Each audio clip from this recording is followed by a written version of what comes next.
Marisol Villafuerte. Maestra Mónica Marisol Villafuerte Alcántara y un servidor, el maestro Rafael Ramos Sánchez.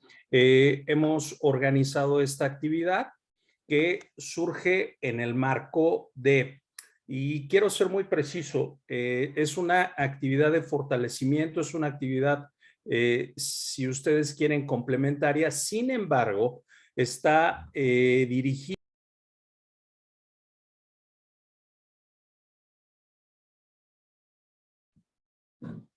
Me parece que salió el maestro Rafa, ¿verdad? A ver, Sí, maestra, de hecho ha habido mucho problema con el internet. Desconecta mucho. Simón, igual me pasó a mí en la clase que acabo de terminar, me desconectó varias veces. De hecho, por ahí está circulando en la red que el día de mañana va a haber un apagón, profesora, de internet en general. No sé si algo saben ustedes para nuestras clases. No lo sé, lo indago y les comunico. A ver, voy a continuar para lo que el maestro Rafa ingresa de nuevo. Bien, les decía, maestro, que la actividad de hoy está configurada justamente con la intención de comprender algunos marcos explicativos sobre el desarrollo histórico científico de la infancia, cómo nos marcan en los contenidos de nuestra unidad 1 y cómo esta comprensión se suscribe a no solo el abordaje disciplinar propiamente de las ciencias que estudian la infancia, sino su comprensión desde la mirada contextual e histórica.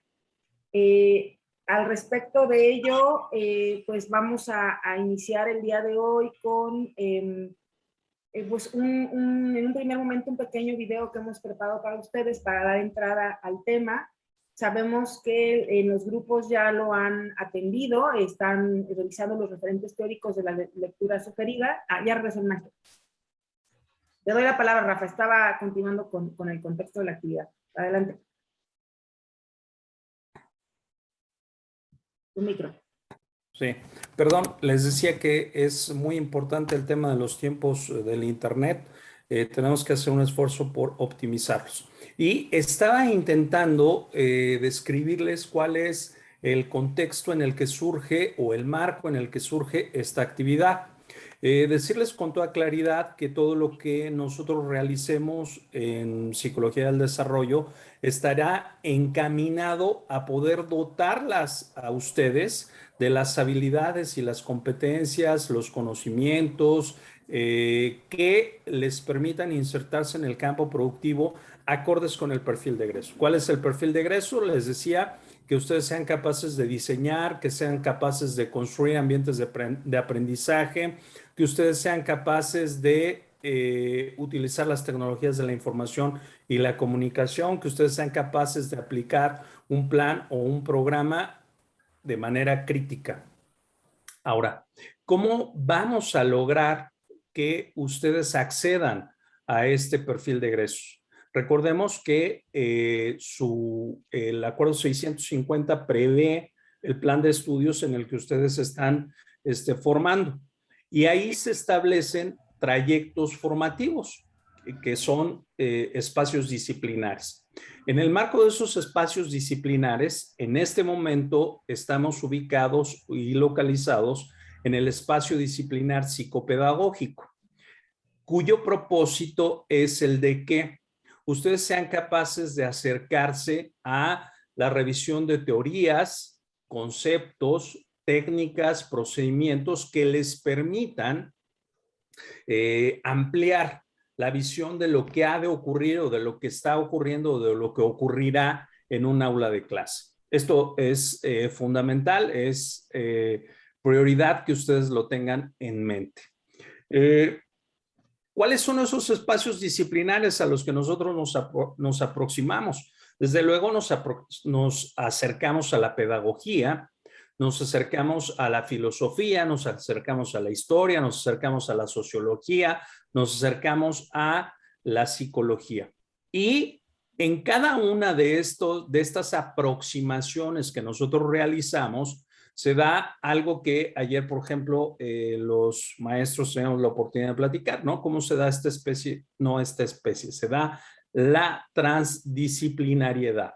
Es decir, tratamos de aproximarnos al entendimiento de un fenómeno no solo con un lente, porque si nos acercamos al entendimiento de la realidad exclusivamente con un lente, puede ser que simplifiquemos de más un fenómeno que está ocurriendo, por ejemplo, en un aula de clase.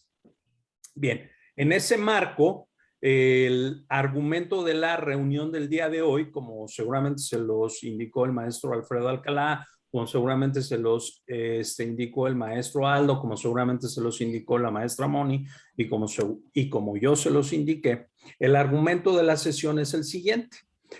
Vamos a aproximarnos al entendimiento de la infancia desde el enfoque filosófico, el modo de producción, las prácticas educativas y las prácticas de crianza. Todo esto está estrechamente relacionado. Es decir, la idea que ustedes y yo poseemos de infancia surge en el marco de, desde luego, un enfoque filosófico, un modo de producción, y desde luego eso configura de un modo u otro las características en términos de crianza y las prácticas educativas. Esta es la introducción, ¿de acuerdo? En todo ese marco, en este momento vamos a ceder el espacio y los micrófonos a la maestra Mónica Marisol Villafuerte Alcántara, quien, además de ser psicóloga, también es socióloga y maestra en desarrollo humano. Además de eso, pues es subdirectora académica de nuestra institución y además es integrante del Colegio de Psicología del Desarrollo. Así es que antes de que inicie la maestra Moni, vamos a correr un videíto muy cortito. Maestro Aldo, si nos puedes ayudar con el video y nuevamente, señoritas, sean ustedes bienvenidas. Vamos a estar muy atentos del chat para poder desahogar todas aquellas dudas e inquietudes que probablemente les surjan. Adelante, maestro Aldo.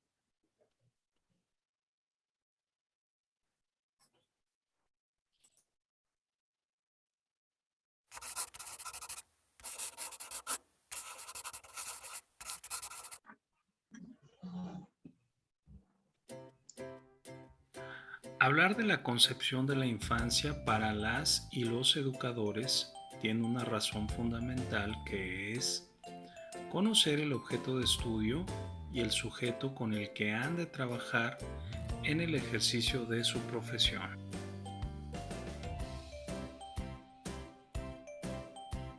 La práctica de la docencia y la idea de infancia es una construcción situada que depende de cada uno de los contextos en donde se desarrollan niñas y niños.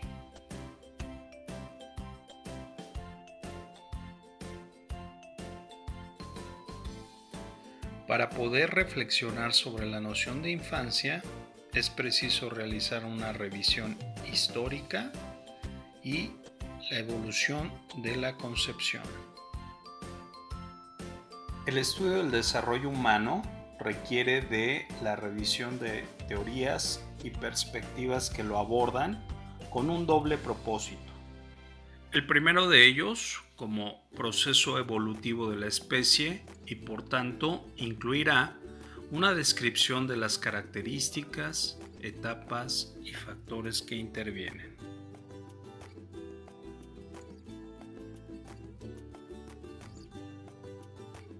El segundo propósito es como proceso de potencialización y educabilidad de los sujetos, en donde situaremos el rol educativo como factor imprescindible.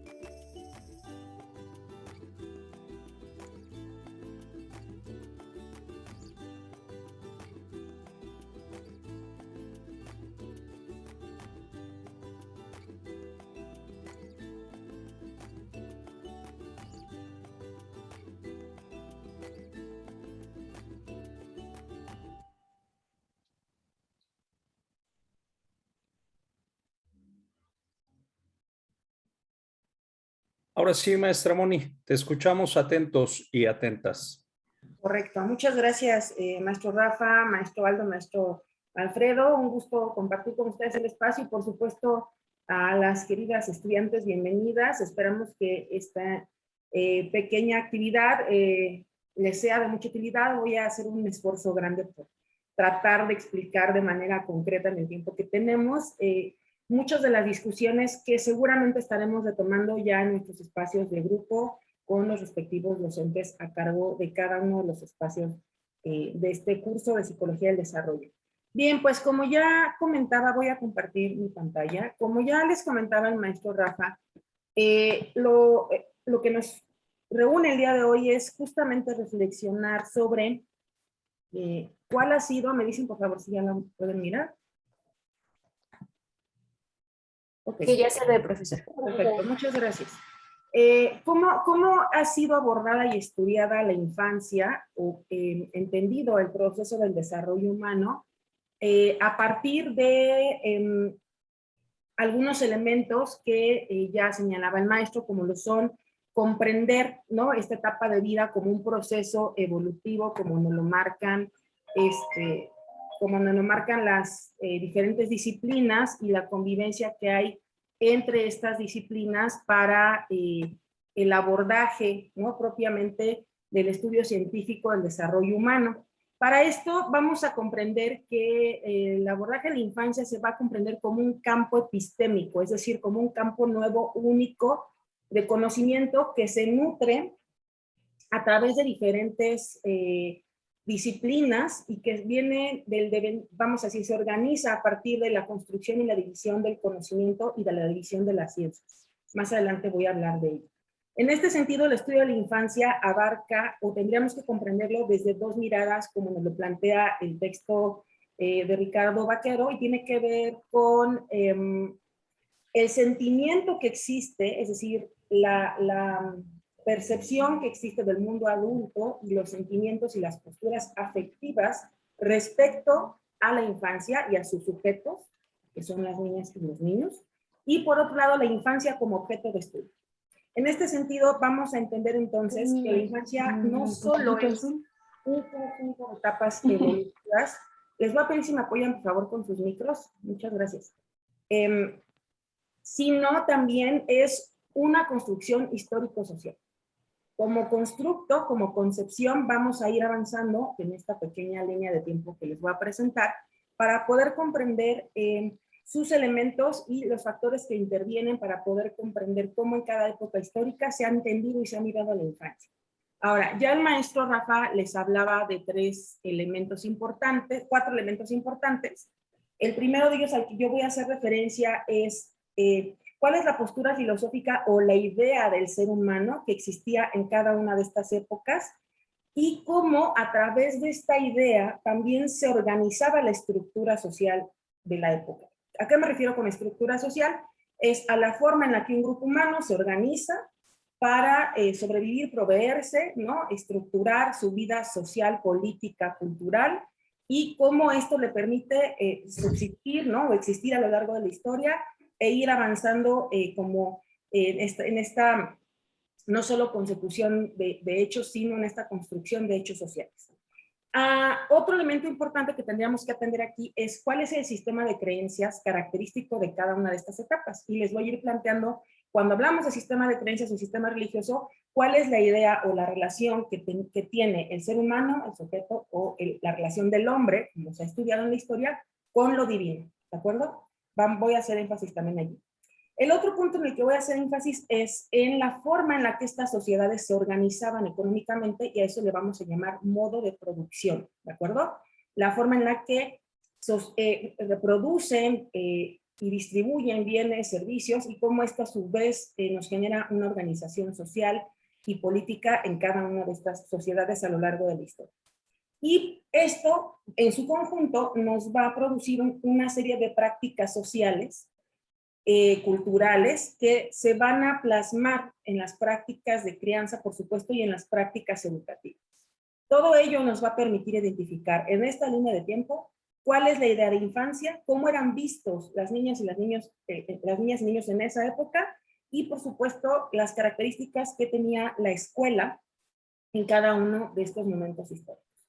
Bien, con esta explicación entonces partimos de la primera clasificación o la primera etapa que los historiadores, para fines también organizativos, han dividido en 4 grandes etapas históricas: la Edad Media, perdón, la Edad Antigua, la Edad Media, la Edad Moderna y la Edad Contemporánea. Voy a comenzar con los planteamientos de la Edad Antigua, por supuestamente en un orden cronológico. Vamos a situar esta idea desde la perspectiva de Occidente. Quiero como hacer esta aclaración, porque en esta división de la historia occidental no vamos, o por lo menos no lo vamos a tocar aquí de manera profunda, qué pasa con las culturas de Oriente, las culturas de África y las culturas mesoamericanas, porque en el estudio y el planteamiento de la infancia como constructo producto de la modernidad, digamos que hay una visión muy eurocéntrica, ¿no? Nosotros somos herederos del pensamiento occidental eurocéntrico, pero no vamos a entrar hoy en esta sesión en estos elementos de, por ejemplo, qué pasaba con las culturas mesoamericanas, aunque yo les invito a que eso lo discutamos en otro espacio. Bien, entonces comienzo con la Edad Antigua, en donde tenemos un modo de producción esclavista, ¿no? Estas sociedades que se sitúan en la cuna de Occidente con la Grecia antigua y posteriormente con Roma y el desarrollo del Imperio Romano, y vamos a decir que estas sociedades funcionaban a través de estas grandes construcciones de los imperios, ¿no? Con la fundación de las primeras ciudades, y son sociedades conquistadoras. Principalmente tenían eran sociedades que formaban a sus ciudadanos hombres, los ciudadanos eran los hombres, para el arte y la guerra. ¿Por qué? Porque eran sociedades que conquistaban, expandían su territorio, ¿no? Entonces vamos a tener que su principal también característica va a ser el politeísmo como una manera de sistema religioso, lo cual nos va a desencadenar en una filosofía pagana, ¿no? Esta idea de que eran muchos dioses, tanto masculinos como femeninos, los que tenían esta posibilidad de darle sentido a la vida y a la idea del ser en estas sociedades esclavistas. Vamos a ubicar un elemento importante, que una sociedad esclavista es una sociedad sumamente estratificada. Entonces, no todas las personas, hombres y mujeres, tenían la cualidad de ser ciudadanos. Vamos a notar más adelante por qué. Vamos a situar un hecho importante en esta época que abarca del 3300 a.C. al 476 después de Cristo. Vamos a ver por qué hay un hito ahí con el nacimiento, el antes y después de Cristo, ¿de acuerdo? En el 776, en las primeras sociedades o polis griegas, vamos a encontrar un hecho importante, que es el desarrollo de las Olimpiadas. Y lo pongo aquí porque hay una relación muy interesante entre el cuerpo y la mente como una idea de un ser integral.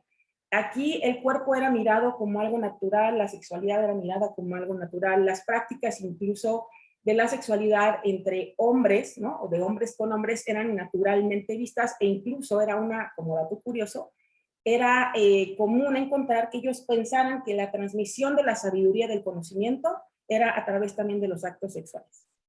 ¿Entre quiénes? Entre los sabios y sus pupilos, ¿no? O entre hombres, ¿de acuerdo? Y no era una práctica, digamos, socialmente condenada, ¿no?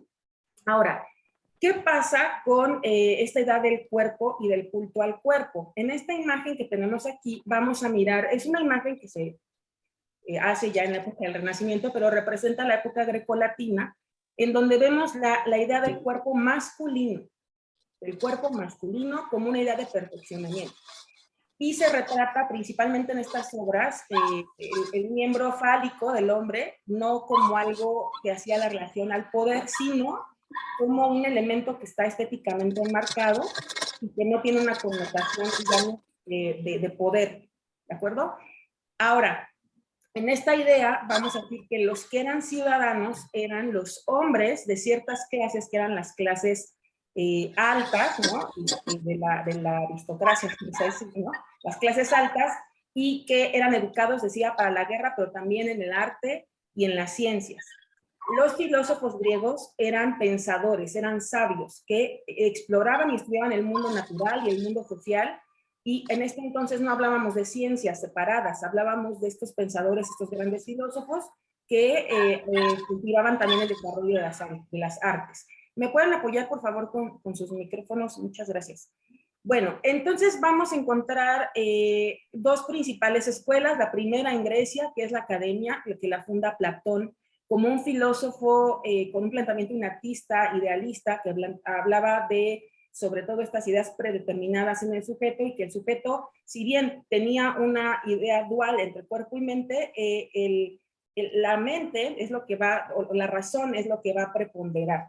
En este sentido, la educación liberal concebía a los sujetos libres, a los sujetos que no eran los esclavos, que no eran las mujeres no eran sujetos libres considerados como ciudadanos, y los que tenían acceso a la educación eran estos niños que en las primeras etapas estudiaban cuestiones relacionadas con el ludus, con el cuerpo, y posteriormente van a estudiar otros elementos relacionados con las artes, con la gramática, con la oratoria, entre otras áreas de conocimiento. Lo que tenemos en esta foto es una idea de lo que era la polis griega. La polis es la fundación de las primeras ciudades griegas, que posteriormente van a ser el fundamento del Estado-nación del Imperio Romano. Bueno, del Estado del Imperio Romano, más bien. Entonces, bueno, en esta idea, pues Platón va a tener a sus discípulos que van a ser los maestros, y estos maestros se les va a llamar los escolarcas, que son los que enseñan, ¿de acuerdo? Enseñaban, decíamos, a estos jóvenes, y en este sentido vamos a ver que las prácticas de la academia posteriormente las hereda Aristóteles como alumno de Platón, y después funda el liceo. Ahora, voy a hacer un paréntesis aquí. La concepción de la infancia para este momento era, y nos señalan los textos de Philippe Arrest y de Loy de Mauss también, que hay una idea, desde la mirada de Arrest, hay una idea de cierto rechazo o cierta indiferencia hacia los niños y las niñas, porque eran, digamos que no había un mundo infantil, sino que eran parte de la sociedad, que hacían las actividades que hacían pues los adultos, vestían como los adultos y se insertaban en estas actividades dependiendo de la clase a la que pertenecieran. Entonces, era muy común encontrar el infanticidio, porque si hablamos de que los griegos hablaban del perfeccionamiento del cuerpo, si nacía un niño con imperfecciones, era muy común que lo dejaran morir, o incluso que hubiera un infanticidio, porque esta idea de la anormalidad del cuerpo no era concebido allí.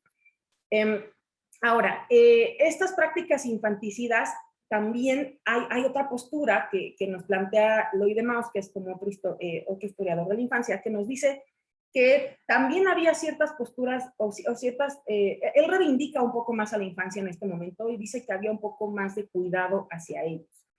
Hay como poca documentación, digamos, visual, gráfica, que nos pueda ayudar a comprender esto, pero tendríamos que ver cómo estas dos posturas, pero la mayoría de los historiadores se suman más a la idea de la concepción de la infancia entendida como una postura de indiferencia del mundo adulto hacia los niños y niñas. Obviamente la esperanza de vida pues, era mucho menor y la mortalidad era muy alta, ¿de acuerdo? Ahora, vamos hacia el año, acuérdense que vamos como de atrás para adelante hacia el año 0, ¿no? Entonces, entre el 323 y el 336 a.C. se retoma esta idea de las polis, de las ciudades, y la conformación del Estado y la concepción de la ciudadanía, decíamos, de los varones de las clases altas. Aparece la escuela del liceo, que plantea que los niños van a ir a aprender desde los primeros años de vida el asunto del juego, la gramática y posteriormente la retórica. Ellos tenían que ser muy buenos oradores porque estaban formando a los futuros gobernantes del imperio, ¿sí? Ahora, en esta época podemos encontrar un hecho muy importante, que es la muerte de Alejandro Magno. Como dato curioso, vean la película de Alejandro el Grande. Alejandro Magno era de Alejandría, pero se llaman así las Alejandrías, de Macedonia, y entonces él fue alumno de Aristóteles. Aristóteles lo toma como su pupilo, junto con otros compañeros, uno de ellos muy cercano a él, Antípatro, que después fue el seguidor de Aristóteles en la escuela del liceo, uno de los principales seguidores del liceo. Tenemos en la foto de aquí abajo ubicada, en donde están aquí, esta es una foto que representa la Academia de Platón ¿no? Principalmente porque ya para la escuela del liceo, una de las principales métodos que tenía Aristóteles, bueno, la forma de enseñar era que salía a caminar con sus discípulos a los patios. Entonces, a estos sabios que enseñaban a los discípulos se les llamaba los peripatéticos. Un nombre bien raro, ¿no? Pero se llamaban así porque hacen alusión a la idea del jardín patio techado, en donde ellos caminaban con sus discípulos y hablaban y seguían sus enseñanzas de las diferentes áreas del conocimiento, decía, del mundo social y del mundo físico. Ahora, ¿qué es lo que se generaba en estos espacios de la academia y el liceo? Bueno, en la academia sí había un culto, ¿no? Religioso, en el liceo no. Se enfocaba más como a marcar incluso todo lo que tenía que ver con los calendarios, las fechas, las festividades que se realizaban en el Imperio Romano, y eran estos sabios los que daban toda esa interpretación del mundo del conocimiento para que los gobernantes a su vez pues realizaran todas estas prácticas sociales propias de esa época. Ahora, aquí tenemos algunos elementos de que sí existía la etapa o momentos de juego para los niños, las niñas, pero vamos a tener como indicios muy someros, ¿no? De a qué jugaban en estas épocas, ¿no?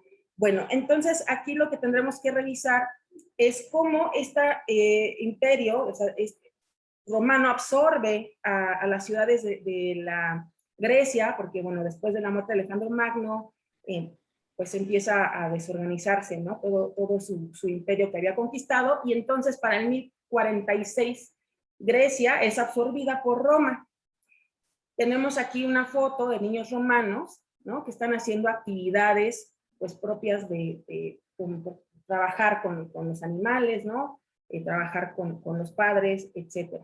Entonces, bueno, vamos a comprender que para este momento la clase, digamos, las clases bajas pues tenían que pagar sus impuestos, ¿no? Y el emperador entonces hacía todas sus campañas y sus conquistas a través pues, de los impuestos, ¿no? Entonces, bueno, vamos a encontrar aquí la fundación del Estado romano con dos formas de gobierno, la monarquía y la república. Durante todo el Imperio Romano van a haber momentos donde se cambia la forma de gobierno, pero aquí se fundamenta lo que hoy conocemos como el derecho, ¿no? Es la base del derecho que conocemos hoy en día. Entonces, bueno, vamos a tener además, en esta fuerte estratificación social del imperio, se va a entrar en crisis a partir después del nacimiento de Cristo, ¿no? Que vamos a transitar de un modelo politeísta a un modelo monoteísta a través de la proliferación del cristianismo, ¿de acuerdo? En sus primeros años vamos a ubicar en el 70 después de Cristo las primeras revueltas de los judíos que van a pues, tratar de proliferar el pensamiento cristiano hasta el año 313 después de Cristo, en donde el emperador Constantino, si no me equivoco, sí, Constantino, permite la libertad de culto.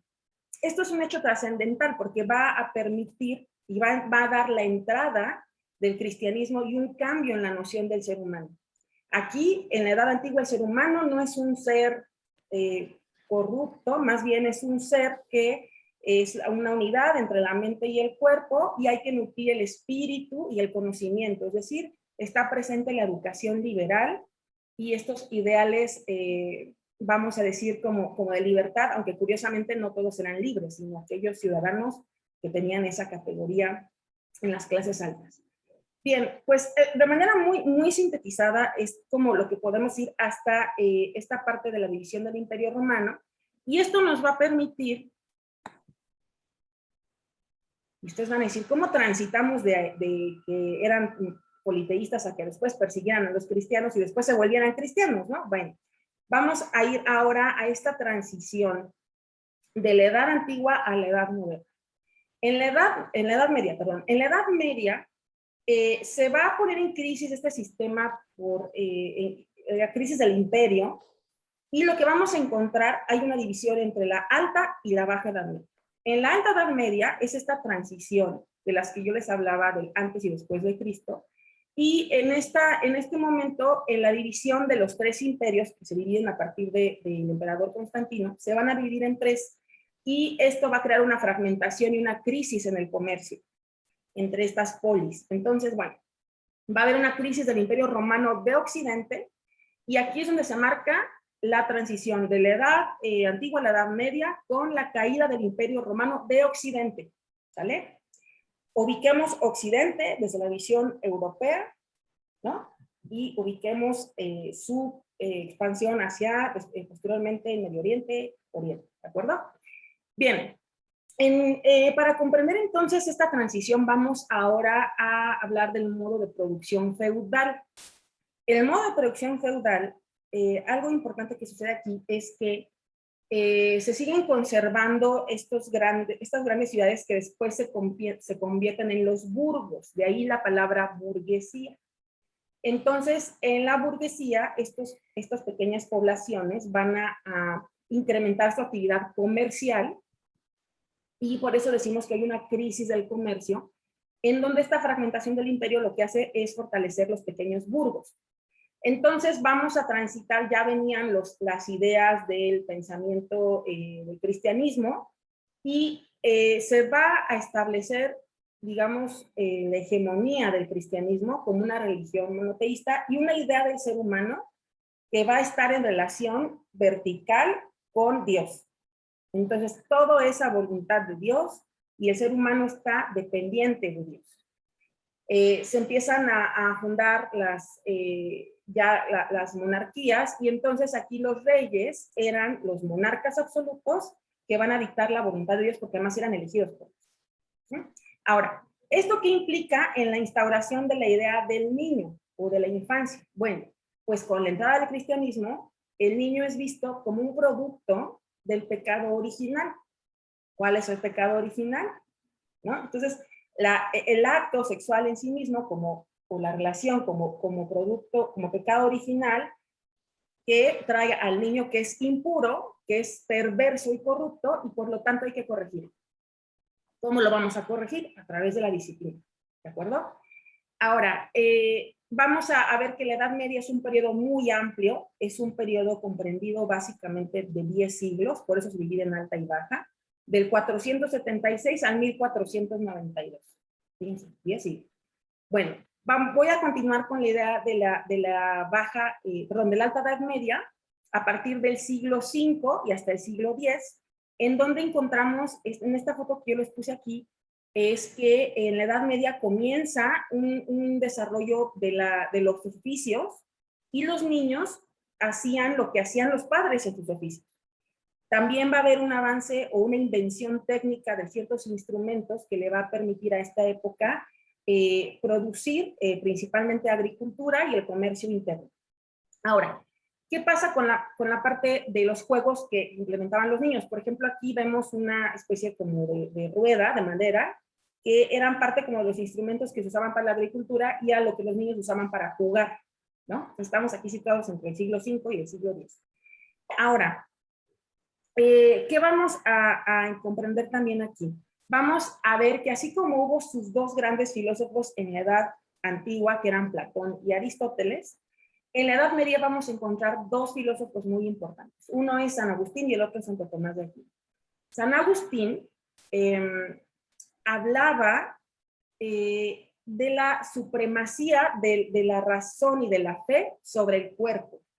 Entonces el cuerpo era corrupto y había que corregirlo. Acuérdense que el cuerpo para este momento es como parte del pecado. Entonces, ¿qué es lo que hay que nutrir? Es la mente. Pero aquí un dato curioso es que a partir de la Edad Antigua, cuando cae la Alejandría y queman la biblioteca de Alejandría, todos los papiros, todo lo que estaba ahí, fueron rescatados posteriormente por el clero, y en la Edad Media es el clero quien va a tener en su poder el conocimiento. Por eso también se le llama la época del oscurantismo. ¿De acuerdo? ¿Quiénes tenían el conocimiento en los monasterios? El clero. Y el pueblo no tenía acceso a ello. ¿De acuerdo? Entonces, las ideas, por ejemplo, de San Agustín, que además era hijo de Santa Mónica, son interesantes porque a partir de sus planteamientos también se va a fundamentar mucho lo que conocemos como las prácticas de la Santa Inquisición y cómo se trataba a la mujer como producto también del pecado, y entonces viene la famosa después, en subsecuentes siglos, la parte de la persecución a las mujeres que eran consideradas brujas, ¿no? También es un elemento importante. Entonces, bueno, les decía, en esta parte de la Alta Edad Media, entre el siglo V y el X, la presencia del filósofo San Agustín, que va a priorizar la fe y el desarrollo del espíritu y de las ideas, como seguidor de Platón, para, digamos, llegar, vamos a decir, para él el desarrollo del espíritu y de la religiosidad era muy importante. Pero aquí ya hay una dicotomía entre la mente y el cuerpo, porque la mente es lo que hay que cultivar, el espíritu, y el cuerpo es perverso, ¿de acuerdo? Ahora, vamos a ir transitando del siglo XI al siglo XIII, o sea, estamos hablando del 1000 al 1200, con el posicionamiento de la burguesía, de estos comerciantes que empiezan a fortalecer sus burgos, y esto permite la comunicación entre las ciudades y la extensión del comercio. Vamos a encontrar aquí, por ejemplo, también los postulados de Santo Tomás de Aquino en 1274, en donde, al revés de San Agustín, Santo Tomás va a decir que hay una subordinación de la fe ante el conocimiento. Aquí va a ser al revés. Él le va a dar prioridad al conocimiento y a la experiencia, digamos, a los sentidos, a la experiencia vivencial para la construcción del conocimiento. En este sentido, Santo Tomás va a ser seguidor de Aristóteles, ¿de acuerdo? Entonces, ¿qué nos dicen estos dos filósofos? Bueno, pues van a fundamentar, como yo les decía, las prácticas religiosas y por lo tanto las prácticas sociales del medioevo. Tenemos en esta foto también ya como una evolución más hacia estos siglos, hacia el siglo XIII. Vemos aquí también niños que están jugando, pero que también están realizando actividades que eran relacionadas con la mano de obra, ¿no?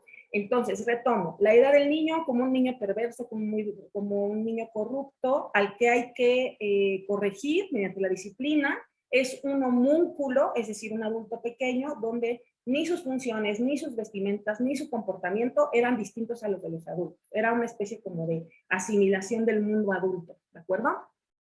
Y bueno, ya los estudiosos nos señala en la obra de Philippe Ariès, nos dice que ya para el siglo XII hay una idea del Minotage, que es una especie de cuidado maternal hacia la infancia.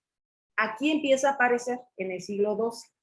Y vamos a encontrar también que este sentimiento maternal lo van a llevar a cabo las nodrizas, las madres o las nodrizas, ¿de acuerdo?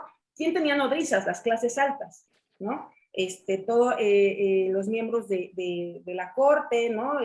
Los miembros de la monarquía, básicamente, y las clases de los nobles, ¿no? Y vamos a tener que el resto del pueblo tenía, aquí hay como una idea que nos dicen sobre el cuidado al infante, que había una alta tasa de mortalidad, muchas veces porque morían aplastados por la madre o por la nodriza. Cuando dormían con ellas, pues los aplastaban, los apachurraban y se morían, ¿no? Y por otro lado, vamos a tener una tasa de mortalidad muy alta derivada de la peste negra. Entonces, eran raros los que llegaban después, o sea, había una mortalidad de los primeros años de vida, de los 0 a los 3, 5, era una mortalidad muy alta. Y entonces no es un asunto del que no les interesaban a los niños, pero pues tenían 1 o 2 y al rato tenían 5 más y pueden tener, no sé, 10 o 12 hijos, ¿no? No todos llegaban a la pubertad o a la vida adulta. La esperanza de vida era muy corta. Entonces, vamos a tener aquí que no es tanto comprender que el modelo social, el modelo productivo, llevaba a entender estos niños como una extensión de la mano de obra de la familia, y pues no era un asunto de, ay, lo voy a cuidar, lo voy a mecer en su cuna. No, era una práctica social, ¿de acuerdo? Vamos a tener también en esta época, ya para 1337, uno de los primeros vestigios de lo que conocemos como los hospicios, con el rey Pedro V de Aragón en España, que es uno de los primeros y de los pocos lugares donde había cierto cuidado y empieza a practicarse esto del Minotage como una práctica maternal que nos ayudaba a comprender las necesidades físicas de los niños, ¿no? Pero imaginemos que estamos en esta edad media, que es, les insisto, muy larga y que va evolucionando en estas prácticas a partir también de la organización social y económica de la época, ¿de acuerdo? Tenemos que los niños jugaban, por ejemplo, a algunas, bueno, prácticas asociadas a su género. También aquí hay una división interesante. O sea, había hay algunos historiadores que señalan que hay prácticas, por ejemplo, de juegos con muñecas de madera, ¿no? Hechas para las clases altas. Y, bueno, estas prácticas más del juego en los espacios públicos que eran más para los hombres, para los niños. Ahora, yo les retomo aquí un cuadro que justamente es una representación también de los artistas renacentistas, de una, le llamamos Madonna y el Niño.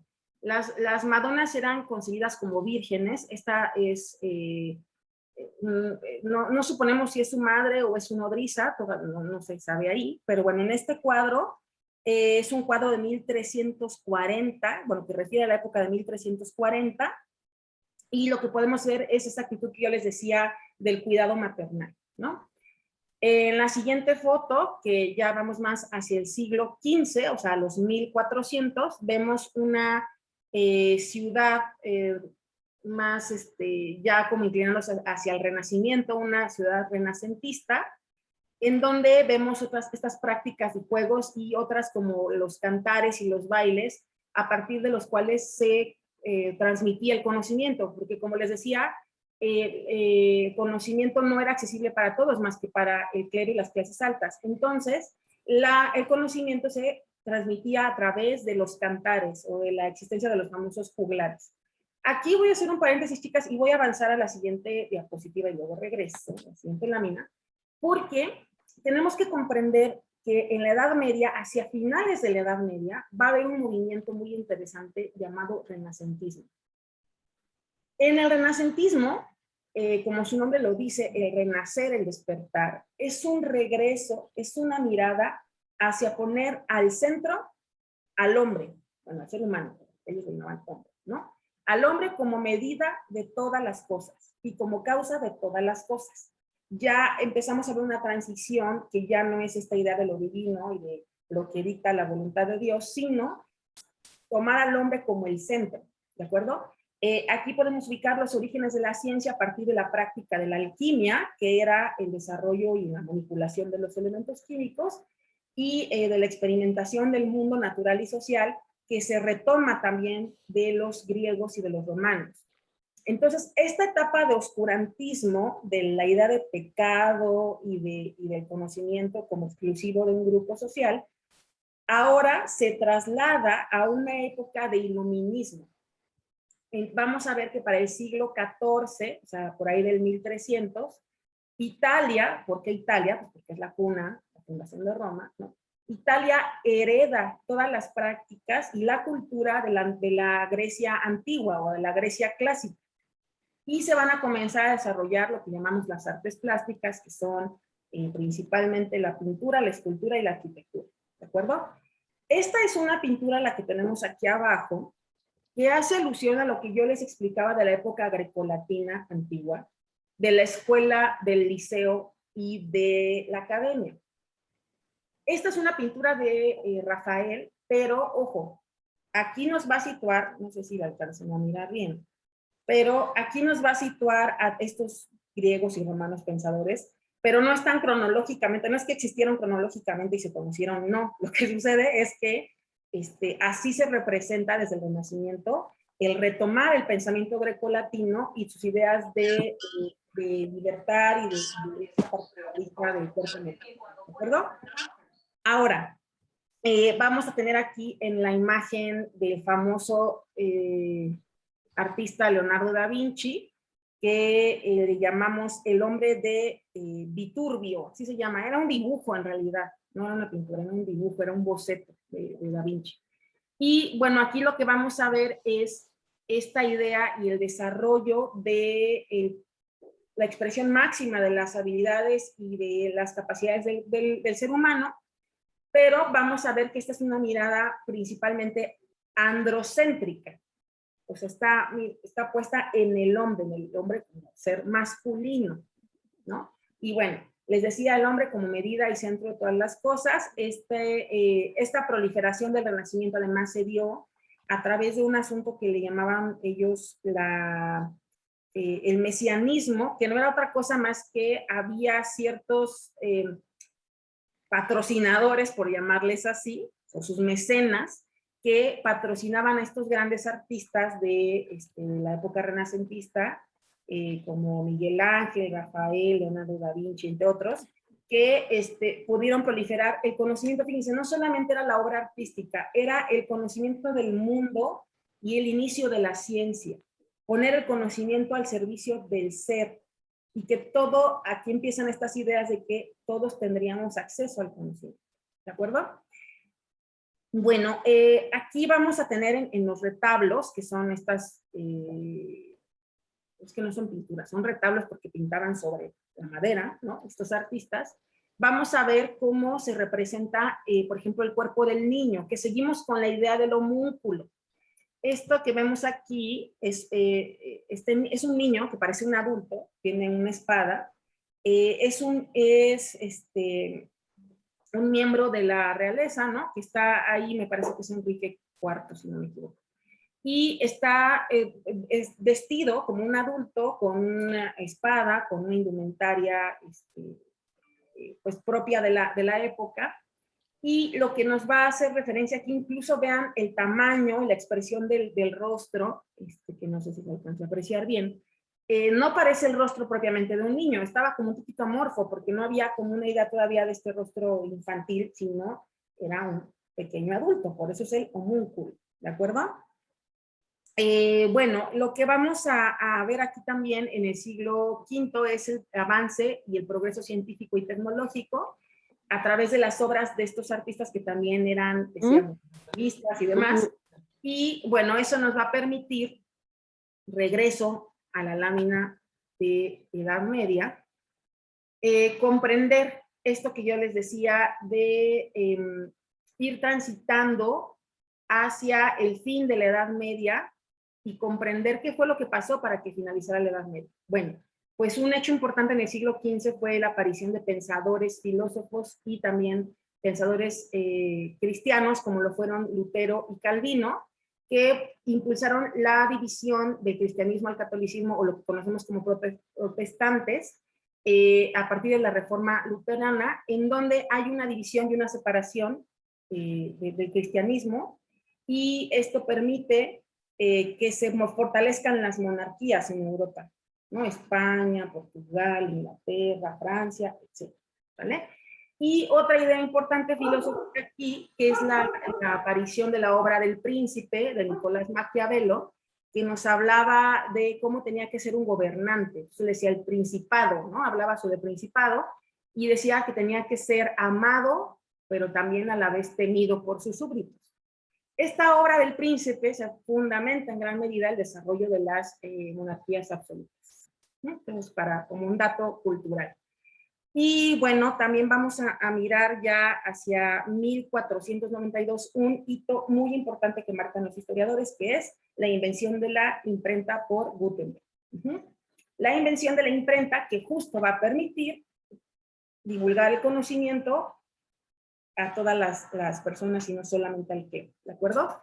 Y bueno, la caída, ahora sí, del Imperio Romano de Oriente, y con eso concluye la Edad Media, ¿de acuerdo? En 1492 aproximadamente.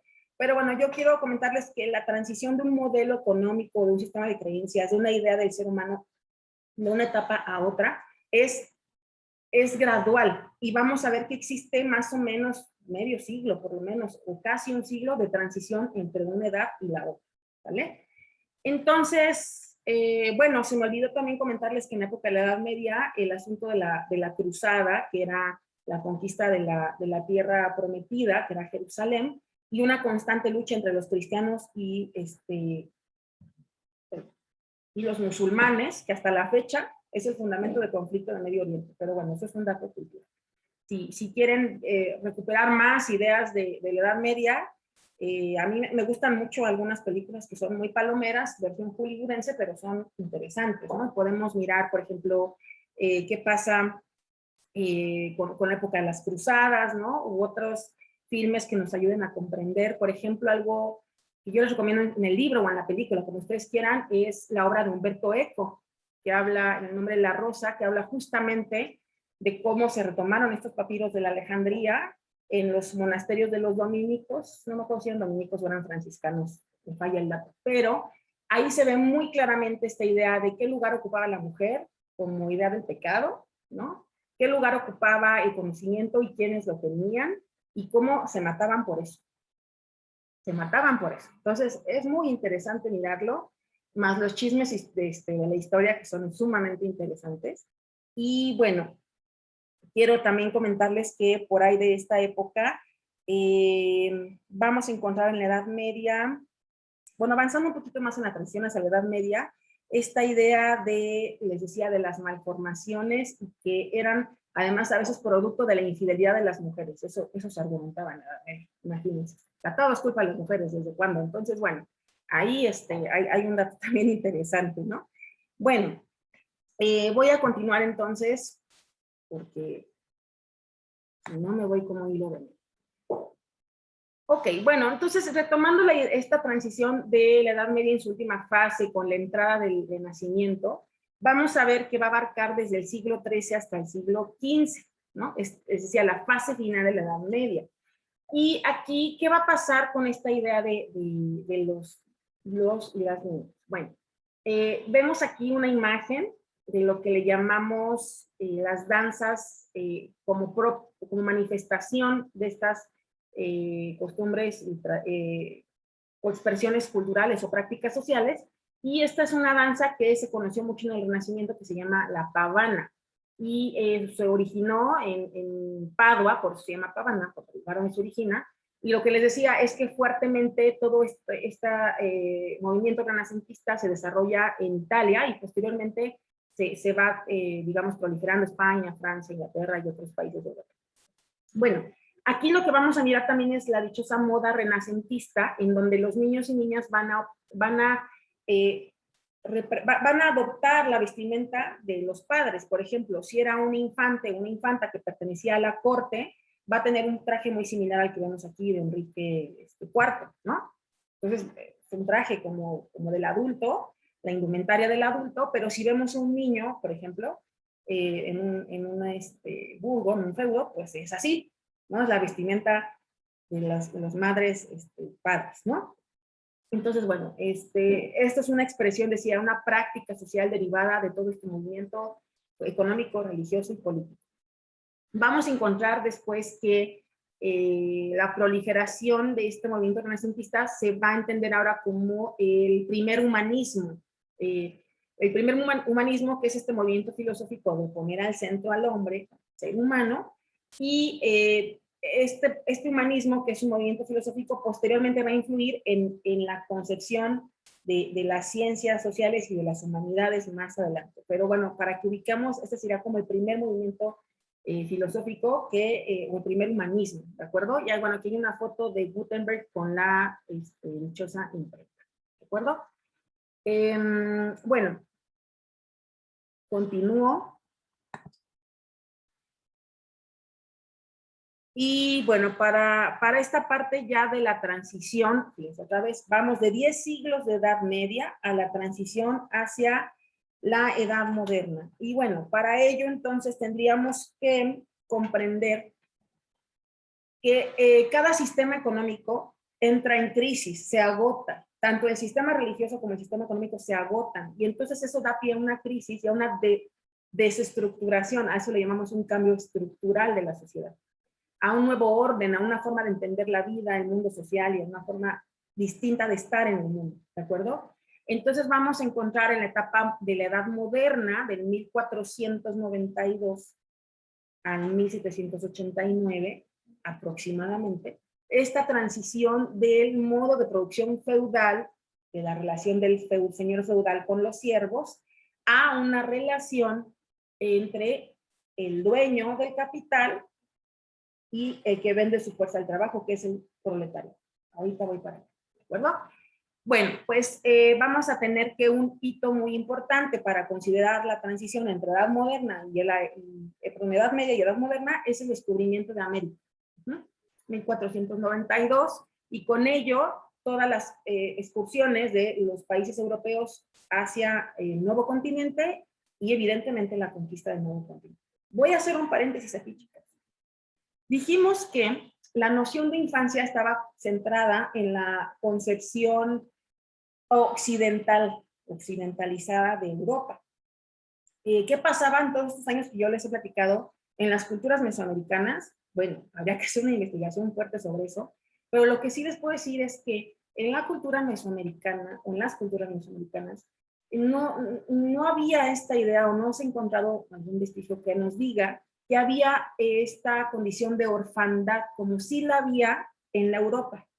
O sea, los niños y niñas que quedaban huérfanos eran absorbidos por la comunidad en las diferentes culturas mesoamericanas. Por eso les pongo aquí esta foto, que es parte de la cultura mesoamericana. No me voy a meter ahí ahorita porque es como tema de otra charla, pero sí que entendamos que estas prácticas sociales se derivan de la cosmovisión de cada sociedad. Y la cosmovisión mesoamericana es muy distinta a la del mundo europeo. Cuando viene la conquista, bueno, rompen con esa cosmovisión, viene un sincretismo del que todos nosotros somos herederos, pero bueno, quiero como dejarlo aquí como una provocación para que indaguen qué pasaba con la infancia en las sociedades prehispánicas. Tarea, ¿no? Ya lo iremos conversando. Muy bien. Bueno, les decía que fue una época de transformación del mundo físico, social y moral, ¿no? Esta idea del nuevo mundo, hay que decirlo, la conquista, el descubrimiento del nuevo mundo y la conquista fortaleció a la Europa a partir del saqueo de la América y de los pueblos mesoamericanos, y eso fortaleció y permitió el desarrollo de las monarquías absolutas en Europa. Decía algo así el historiador, escritor, poeta Eduardo Galeano, uruguayo, decía, Inglaterra, España tenía la vaca, o sea, América, pero en Inglaterra se tomaba la leche. O sea, España y Portugal, ¿no? Principalmente, traían la riqueza del nuevo continente, pero en realidad le tenían que pagar, y estaban endeudados y tenían que pues, beneficiar a otras monarquías más fuertes que la de ellos, que era Inglaterra. Bueno, entonces, estas grandes monarquías van a estar en constantes conflictos, pleitos, guerras entre ellas, y vamos a encontrar en esta primera etapa una idea de infancia que retoma el cuidado de esta última parte de la Edad Media del Minotage y va a concebir el cuidado del infante como un cuidado dependiente. Va a comenzar a transitar de una idea de pues así que andan libres por allá, siendo mano de obra como los adultos, a tener una especie de cuidado, mirar las características propias de los niños y de las niñas. Ahora, ¿esto cómo se dio? ¿O a partir de qué? Bueno, pues aquí hay una visión muy interesante y que para su tiempo muy revolucionaria, muy visionaria, de algunos pedagogos o los primeros pedagogos, y vamos a encontrar aquí a Comenius como el padre de la pedagogía de la didáctica magna, con una de sus obras que permitió ya para estos tiempos hablar de la obligatoriedad de la escuela. Otros como Erasmo y Luis Vives también hacían ya estos planteamientos entre los años de 1500 y 1670. Ahora, ya para este siglo, les decía, encontrábamos algunos vestigios de esto que retomábamos de los juegos y las prácticas sociales de los niños y de las niñas, que estaban también fuertemente divididas por el género. Y bueno, aquí y me voy a permitir hacerles una cita que a mí me gustó mucho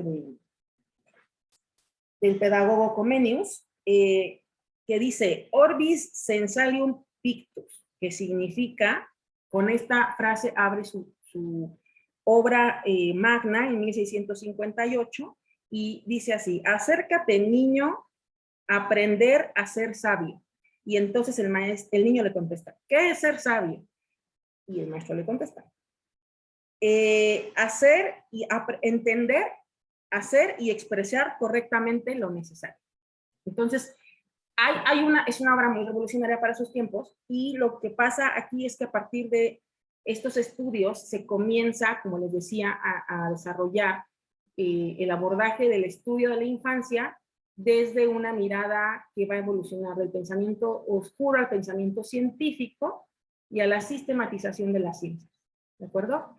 vamos a tener aquí otros pensadores importantes, muy importantes, como Rousseau y como John Locke.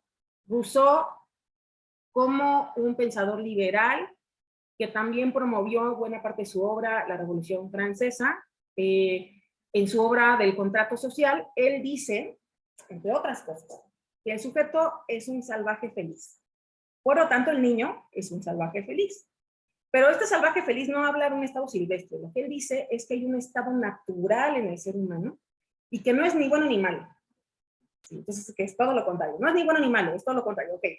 No es ni bueno ni malo, sino que el contrato social, es decir, la sociedad organizada en su forma de estado, va a corromper o a educar a ese ciudadano, ¿de acuerdo? A ese niño.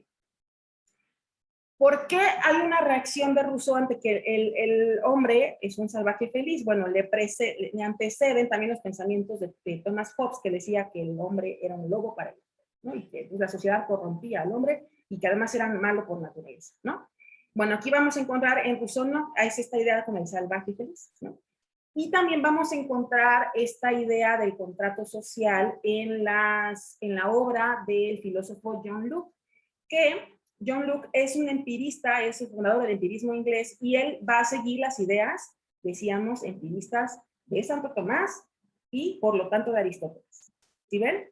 Entonces, en cada época histórica, en cada edad, hay por lo menos un par o otros tantos más filósofos que van, digamos, retomando las ideas de los antecesores para plantear su idea del ser humano.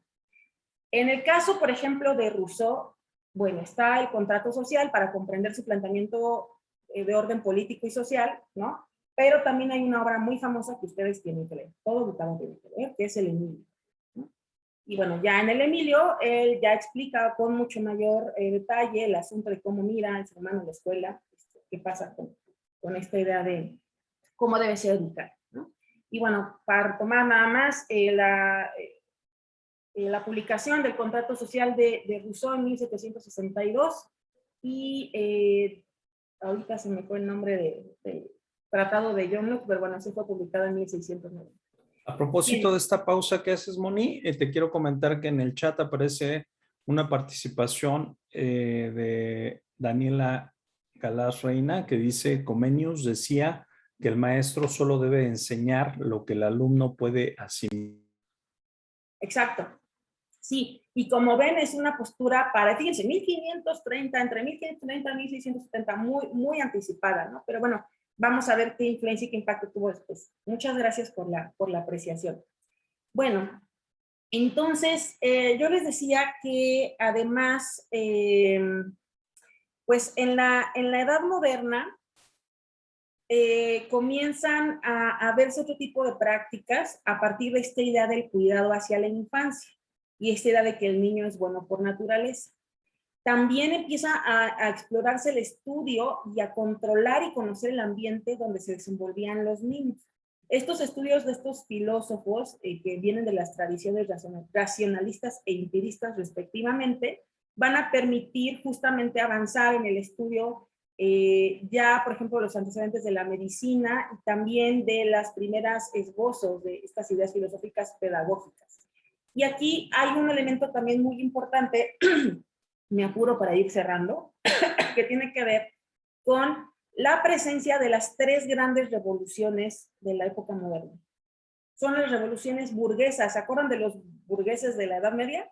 Bueno, los burgueses de la Edad Moderna se fortalecen con esta idea del comercio, de la expansión hacia el Nuevo Mundo, y vamos a encontrar tres grandes revoluciones en estos siglos, entre el siglo XVI y XVII, que es la primera revolución industrial, la revolución estadounidense y la revolución francesa. La estadounidense es un movimiento independentista que se separa de la colonia, y la revolución francesa que derroca al imperio de Luis VI, Luis XVI, discúlpenme, y María Antonieta, ¿de acuerdo? El hito donde culmina la Edad Moderna, para juicio de muchos historiadores, es en 1789 con la Revolución Francesa y la toma de la Bastilla por el pueblo, que está representada en esta, perdón, antes, la foto que está aquí es la quema del libro de contrato social de Rousseau, porque pues las ideas iban contra la monarquía, ¿me explico? Bueno, toda esta revuelta antecede para que en 1789 se toma la Bastilla, triunfa la Revolución Francesa con las ideas de libertad, fraternidad y libertad. Ajá. Y vemos aquí en la foto de la Revolución Francesa esta mujer con la bandera, que es la libertad, que va de la mano de un niño. Fíjense qué curioso, la libertad de la mano de un niño.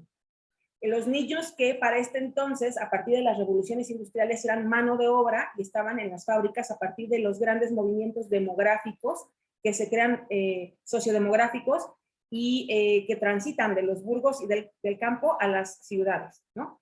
Entonces, a estas ciudades en donde se van creando estas condiciones de desigualdad social y estratificación propias de la modernidad y del sistema capitalista, en donde se convierten ellos en mano de obra.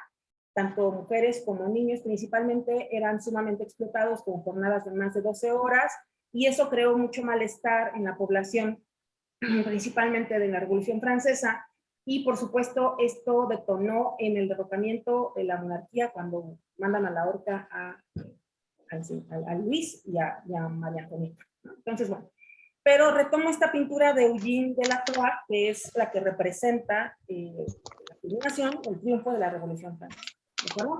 Bueno, avanzo porque si no, me voy a ir en tiempo. Bueno, algo importante nada más para recuperar, yo les decía que en el capitalismo, los que son los dueños de los bienes de capital, de las fábricas, son los que tienen esta clase dominante, y los demás son las clases subordinadas, que en esta parte es la parte del proletariado.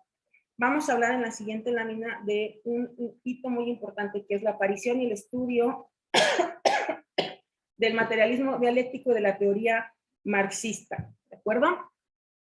Bien, entonces, para comprender este fortalecimiento de un capitalismo inicial, ¿no?, que transita de la Edad Media a la moderna, vamos ahora a situar entre 1760 y 1848 la segunda revolución industrial y las revoluciones europeas, que se derivan de la Revolución Francesa. Esta parte de la caída de las monarquías y de los excesos que tenía la monarquía y la pobreza en la que estaban sumergidas sus habitantes, ¿no?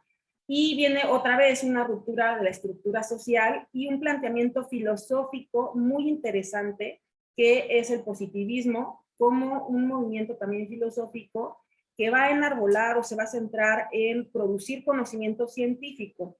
El padre del positivismo, Auguste Comte, francés también se le conoce como el padre de la sociología, entre finales del siglo XIX, principios del siglo XX, va a plantear que el conocimiento tiene que ser científico y que tiene que estar en 3 estadios: el teológico, que es como incipiente, el metafísico y luego el científico. ¿Qué es lo que dice esto? Filosóficamente y en términos de orden social, es que las sociedades tienen que tener orden y progreso. Orden y progreso, el desarrollo de tecnología, el desarrollo de la ciencia y el pensamiento científico como punto central. Lo que les decía de las revoluciones demográficas de la Europa, también en el siglo XIX, y vamos a ver cómo se vive esto en la infancia. Tenemos la imagen aquí de una niña trabajando en la fábrica, y tenemos otros niños acá más hacia la última revolución tecnológica, también haciendo labores propias pues, de la clase del proletariado. ¿De acuerdo? Aquí aparece entonces en 1867 la publicación de la obra, una de las obras más importantes de Marx, que es El Capital. Sin embargo, él junto con Federico Engels habían ya planteado en el materialismo histórico esta idea de que la historia del mundo es la historia de la lucha de las clases sociales. Y justamente esta idea que yo les he estado diciendo sobre el modo de producción es un planteamiento marxista, ¿de acuerdo? En donde lo que él dice es, las sociedades se organizan a través de esta distribución de clases para producir bienes y servicios, ¿no?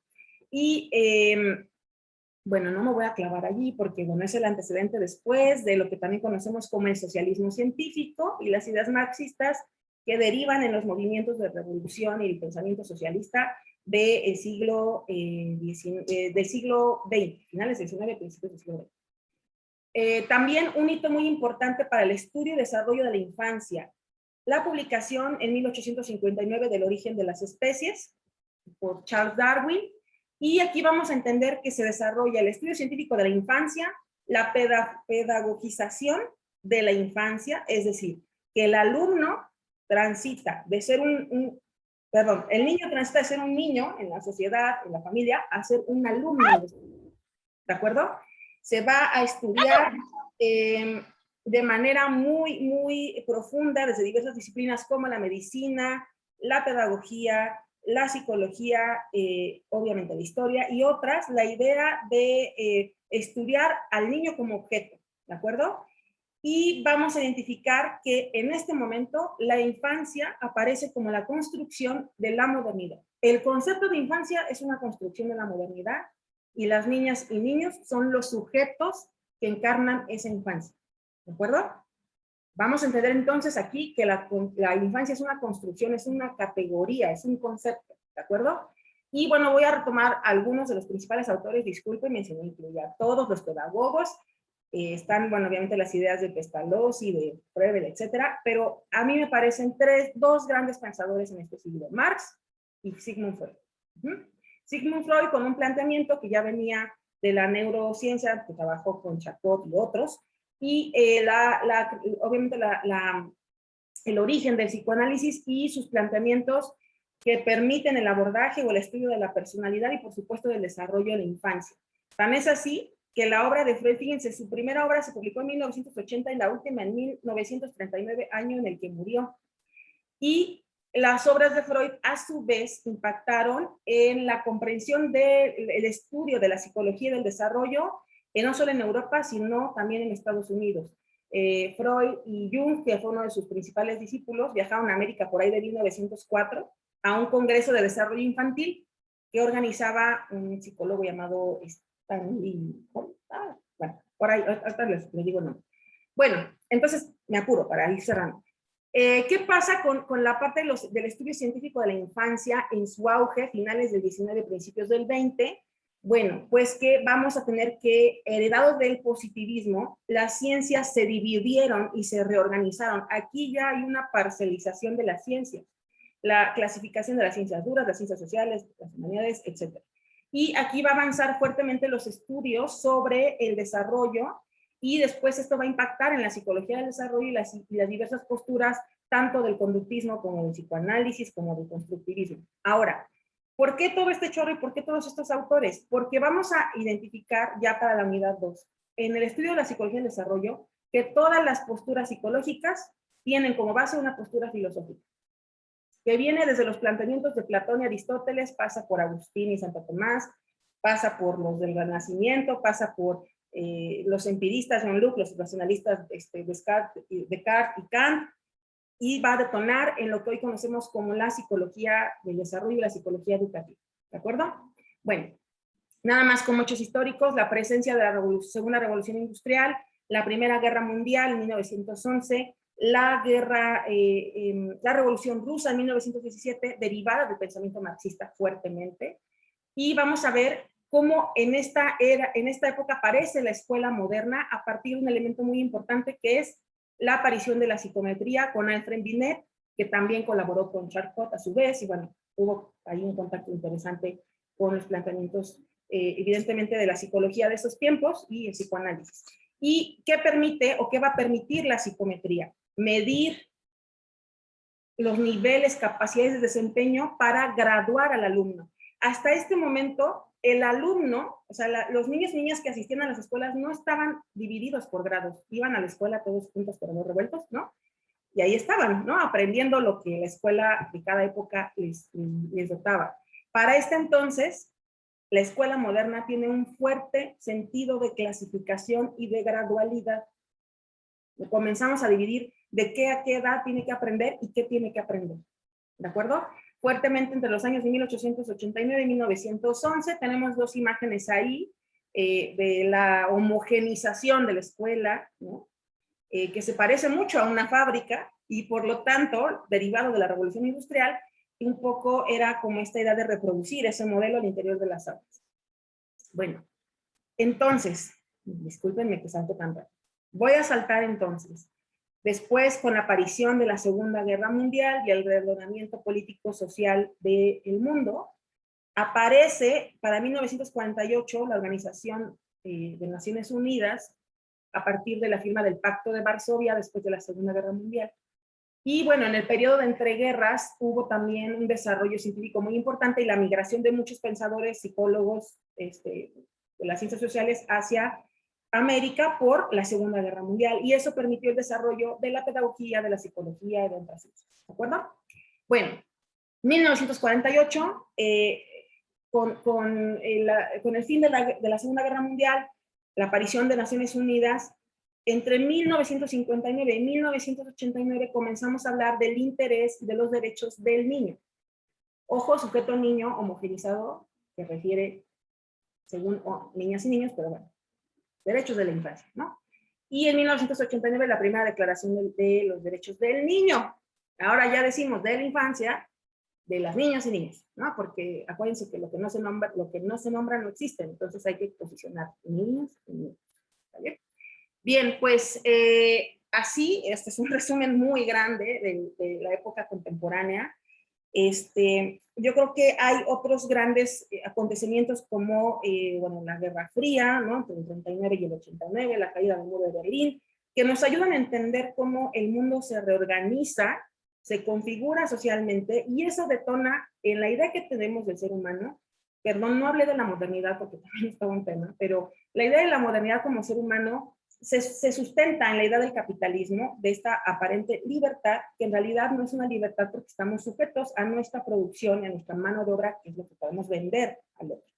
Y que el capitalismo va desarrollándose en fases hasta llegar al neoliberalismo, que se establece como experimento en Chile en el año de 1978, si no me equivoco, 78, y que hoy en día estamos en una, vamos a llamarle así, crisis de ese neoliberalismo llevado a su fase más cruda, y que seguimos hablando de esta idea de los sujetos sociales como niñas y niños que están en desventaja. ¿Y quiénes siguen estando en desventaja? Y aquí hay una idea muy actual de Marx, pues las clases trabajadoras, ¿no? En el asunto del acceso a los derechos y al mirar ahora la infancia como un sujeto de derecho, o sea, ¿qué nos trae la edad contemporánea? Mirar a los niños y a las niñas como sujetos de derechos, que también tienen un mundo social, que también comprenden la vida de una manera, pero también hay que decir que se convierten en un producto de la sociedad y en un target, ¿no? En términos de mercadotecnia. Los niños son ahora un target.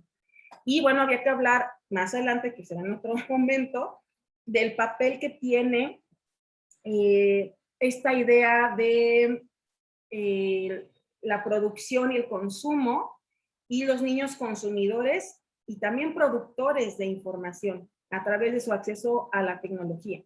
Tendríamos que, ese es todo un tema, me parece que el asunto de la modernidad y el posmodernismo y sus repercusiones en el desarrollo de la infancia lo tendríamos que, a manera de provocación, abordar en otro momento, y seguramente cuando hablemos del Estado Mundial de la Infancia, en la unidad 3, yo les invito a que vayamos indagando qué pasa con la infancia en América Latina y qué pasa con la infancia hoy en día en América Latina y en México a partir de esta yo les diría, concatenación de entender cuál es la idea filosófica del sujeto posmoderno dentro de un mundo globalizado en su fase más álgida del neoliberalismo, y cómo esto se traduce en las prácticas educativas y en las prácticas de crianza del siglo XXI.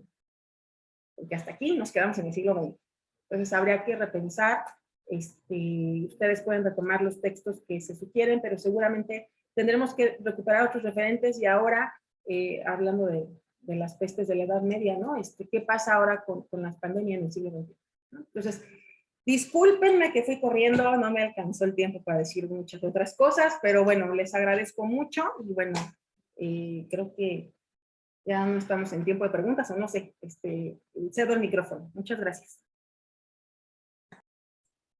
Sí, queda un espacio muy breve para preguntas. Nos quedan aproximadamente 3.38 minutos. Entonces, Entonces, no sé si alguien, señoritas, a propósito de toda la información que en principio puede parecer, digamos, una especie de torbellino que de pronto nos sacude, alguien, alguna de ustedes que quisiera tener alguna consideración, pregunta.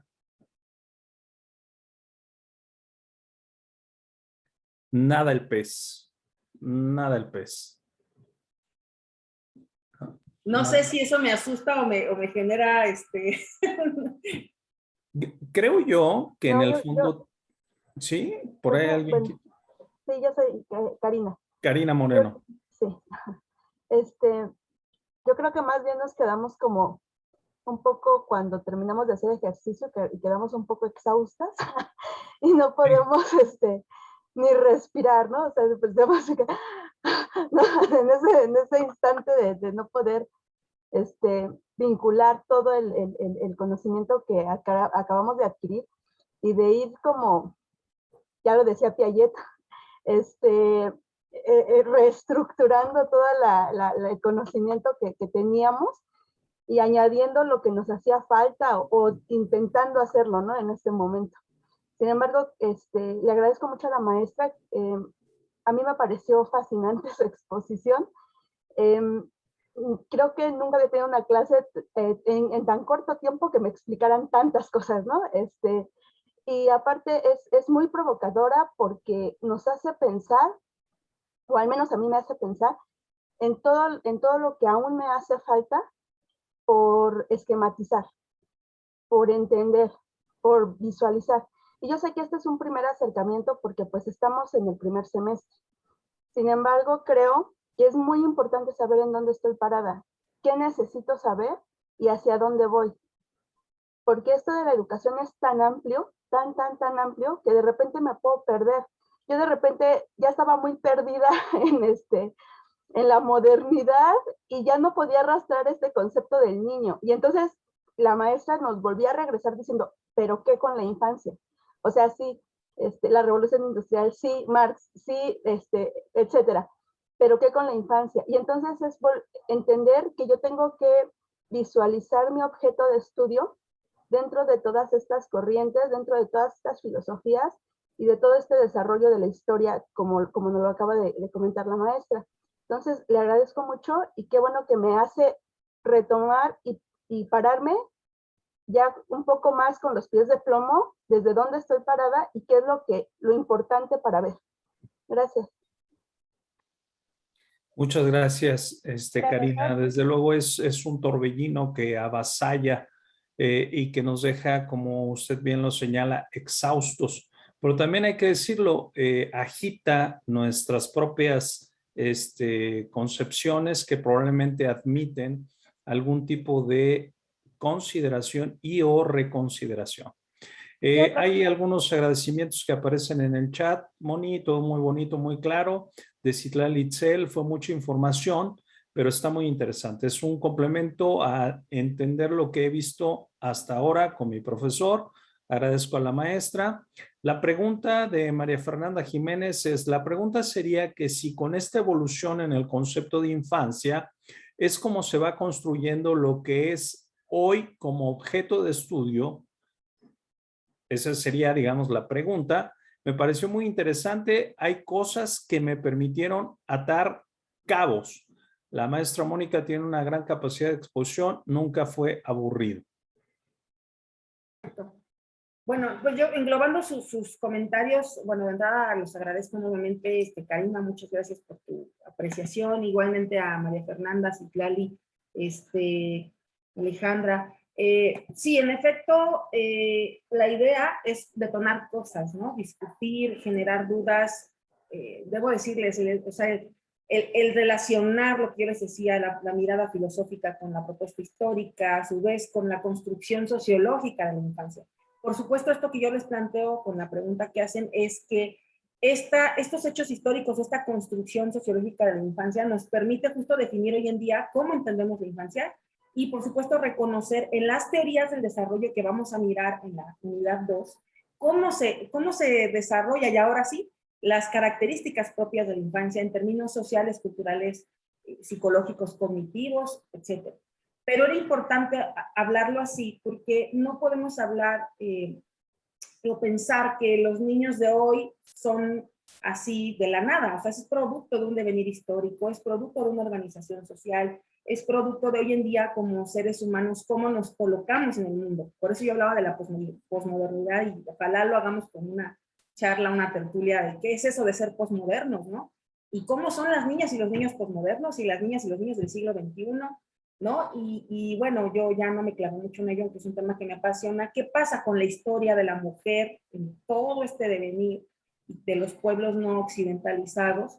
Y cómo eso nos coloca hoy como sujetos sociales y como seres que además en su caso se están formando como maestras que van a incidir en el desarrollo socioemocional, en el desarrollo de la potencialidad de estas niñas y niños de hoy día, ¿no? Entonces, sí, por supuesto, todo lo que hemos platicado hoy, yo estoy consciente de que fue abrumador, ¿no? Pero podemos irlo aterrizando en cada uno de los temas que vamos a trabajar en la psicología del desarrollo. Y yo les diría, nunca se olviden de cuestionarse siempre, ¿cuál es la idea que subyace en términos filosóficos a esta corriente psicológica? Porque eso nos va a ayudar a entender todos los planteamientos que hacen todos, Piaget, Vygotsky, Freud, llámenle como que quieran, ¿no? Y bueno, lo otro, y con esto cerraría esta intervención, es que somos producto de nuestro contexto histórico. O sea, los planteamientos de orden científico, filosófico que se van desarrollando por estos pensadores y otros que no mencioné,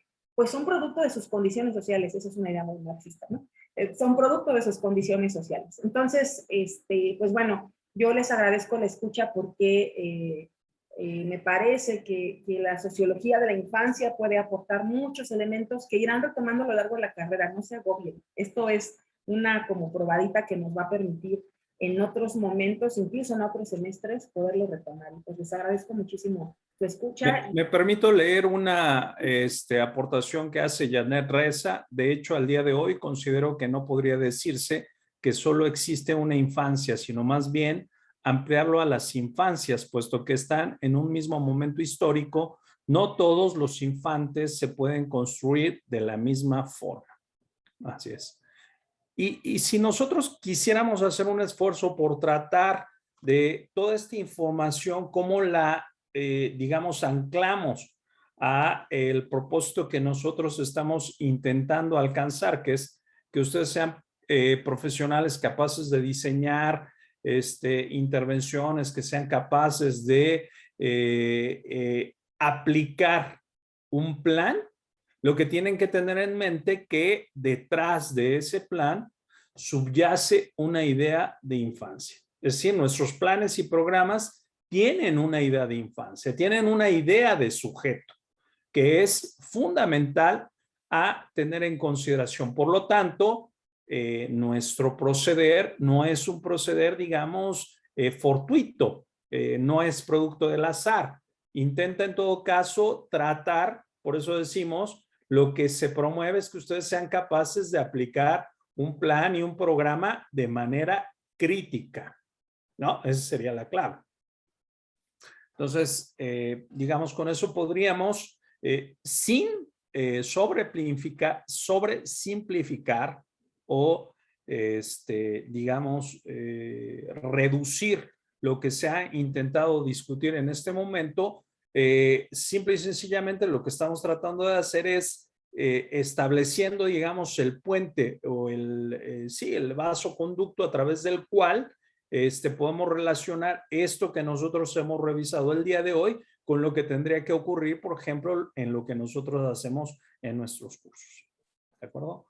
Bueno, pues yo creo que con eso estamos en condiciones de cerrar nuestra jornada académica del día de hoy. Maestro Alfredo, maestro Aldo, ¿algún comentario que quisieran hacer? Sí, Rafa, ¿puedo tomar la palabra rápido? Un minuto, no me tardo. Sí, claro, claro. Solamente, bueno, chicas, a todas, buen día, compañeros, compañeras.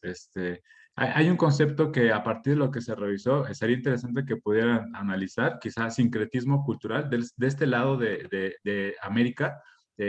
este proceso de apropiación es muy interesante, sobre todo por algunas conductas. Solamente sugerir también, el maestro Rafa en chat sugería la serie de Merlí, si la pueden ver es súper interesante. Y también hay otra serie que se llama Anna Wait Annie, o Ana con E. Esa serie permite hablar de muchos temas, de diversidad, de inclusión, de momentos históricos de la infancia, de los niños, de las niñas, de varios temas. Entonces, para esta época de por allá 1870 y tantos, por allá 1890, permite mucho la concepción de la idea de infancia. Entonces, pues solamente sumarme a lo que dice la maestra Moni, al maestro Rafa, y que pues bueno, ya en nuestros cursos estaremos dando seguimiento y dando el acompañamiento a esos temas que se pudieron abordar el día de hoy. Muchas gracias.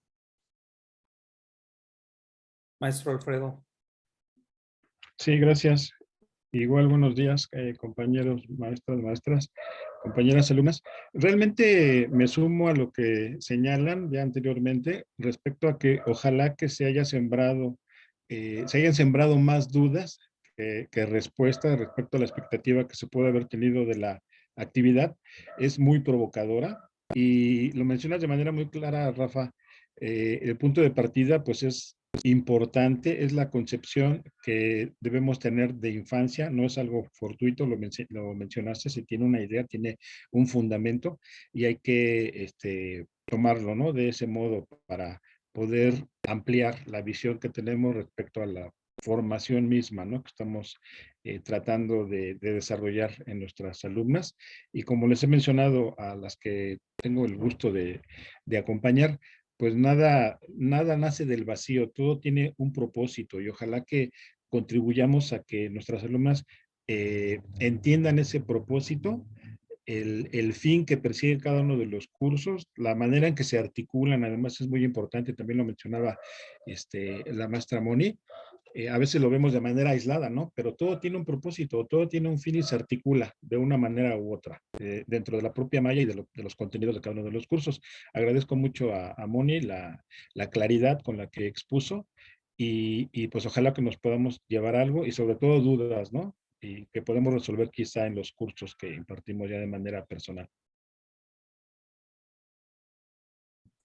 Muchas gracias, maestro Alfredo. Muchas gracias, maestro Aldo. Y un agradecimiento especial, maestra Moni, por todas sus consideraciones y sobre todo por su exposición que ayuda a que podamos profundizar todos los temas que como módulos o como contenidos tenemos previsto revisar en nuestros cursos. Hay que decirlo con toda claridad, esta información que ustedes recibieron no se circunscribe exclusivamente al primer semestre, esto es algo que ustedes van a revisar conforme avancen en su formación profesional y ustedes es altamente probable que esta aproximación y algunas provocaciones se tejan y se anuden en el futuro.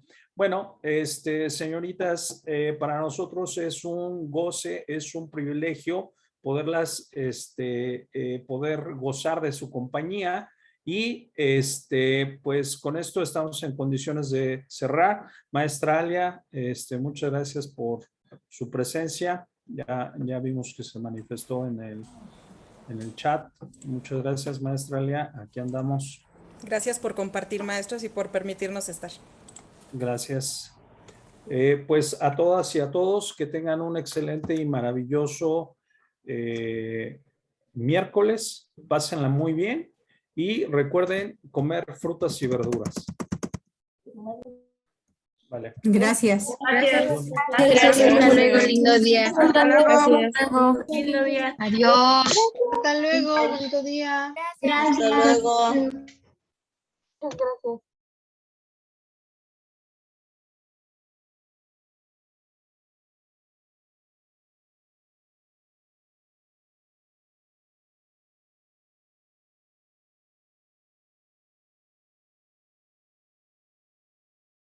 Yo creo que podemos parar la grabación, Aldo, por favor.